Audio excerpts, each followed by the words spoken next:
Hello বন্ধুরা, Luis Henrique যে নাম শুনলেই মনে হয় গতি, আগুন আর এক রাশ পাগলামি। মাঠে নামলেই ডিফেন্ডারদের জন্য এটি এক দুঃস্বপ্ন।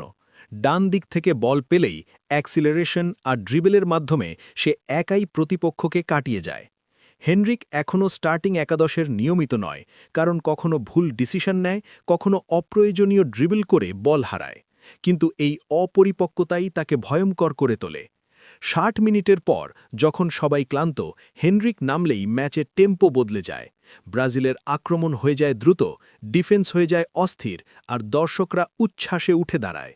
এই পাগলা ঘোড়া খেলায় শুধু খেলে না, সে ম্যাচের মুহূর্ত তৈরি করে। ২০ মিনিটেই ম্যাচের ভাগ্য ঘুরিয়ে দিতে পারে, আর আধুনিক ফুটবলে এমন শক্তি খুবই বড় ব্যাপার।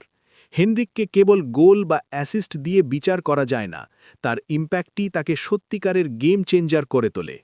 শেষে বলি, স্টার্টিং একাদশে হোক বা সুপার সাব, লুইস হেনরিক যে নামবে মাঠে, তার জন্যই ফুটবল আরও উত্তেজনাপূর্ণ, অপ্রত্যাশিত এবং মনে রাখার মতো হয়ে যায়।